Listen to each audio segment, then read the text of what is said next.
Hello, ladies and gents, boys and girls, people of all ages, sexualities, and identities. Welcome back to another film review, and today's film review is none other than Five Nights at Freddy's.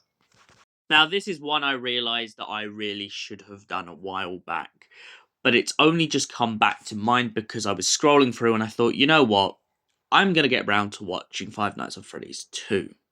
So expect a review on that sometime today.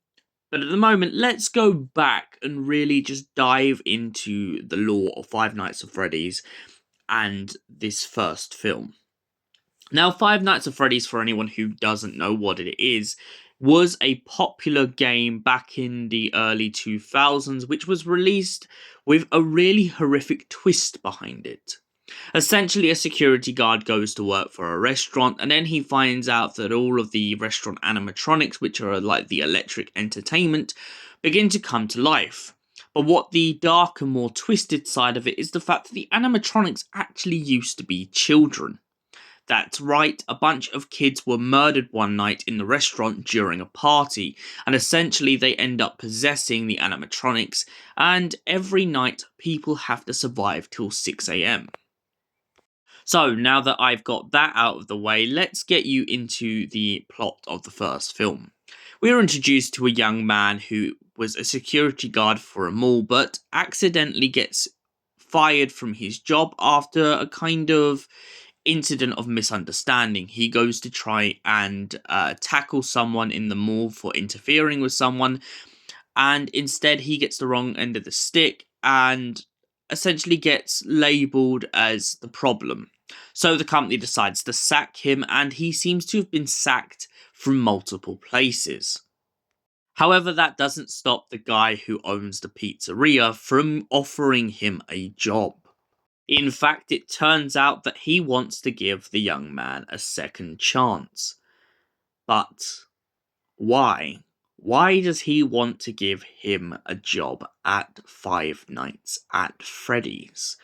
Well, he just believes that the place needs to be monitored and essentially gives us this whole shtick about this idea that he needs someone to run the restaurant. While staying in the restaurant for a couple nights, our security guard becomes very used to the antics that the animatronics begin to get up to. At first, he thinks he's daydreaming and he doesn't realise what's actually happening until he begins to get flashes of memories to do with the animatronics themselves. What scares him the most is the fact that his little sister keeps being lured back to the restaurant itself. When he suddenly realises exactly what's going on, he begins to get an idea that there's more to what's going on than meets the eye. His little sister then tells him the story of exactly how the animatronics came to be alive and why they are the way they are. He is explained to that something seems to be possessing the animatronics and turning them evil. Eventually, he discovers that it's because the guy who was in the restaurant who offered him the job is actually the guy who killed all of the children in the first place and snuck them inside of the suits. This murderous killer has been running away from the restaurant ever since, up until one day when Freddy and the gang managed to catch up with him and stuff him inside of a golden Freddy suit.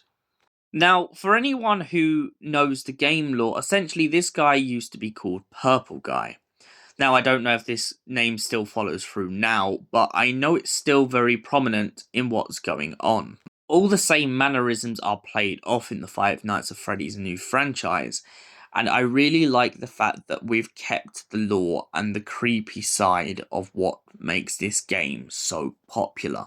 The other thing I really liked as a neat little detail in the story is that we get to have Cupcake become a moving animatronic. I really like this addition to the horror aspect of this film for one reason. is I always felt like when playing the game that the Cupcake doesn't really get too much to do. So to see Cupcake really become as ferocious as the rest of the animatronics, I think is perfect. Now, the other thing that should be explained is Freddy and the gang are always coming for his sister. This is due to the fact that in their minds they just want a new friend. However, due to the horror that is behind their origins, they're kind of trapped in this constant state of either being aggressive or being passive. When they're passive, it's not too bad because you can walk around the pizzeria without any problems going on. When they're aggressive, however, they will try to kill you and stuff you inside of the suits. By stuffing you inside of the suits, they essentially trap you in their realm forever. So, the first Five Nights at Freddy's movie. What do I give it out of 10? It's a solid movie and it really sticks to the lore of what came before it. I love the way that it has used all of the elements of the Five Nights at Freddy's franchise and really kept everything neat and tidily done. I also love the additional bits of storyline that have been introduced and the idea of one of the security guards being the daughter of Purple Man. I like that we're stuck in this constant question of whether a character can be redeemed, and also stuck in this question of what's next for the animatronics. And for that reason, I give it a solid 10 out of 10. Thank you for watching, and we'll see you in the next film review. Until then, goodbye, stay beautiful, you beautiful people.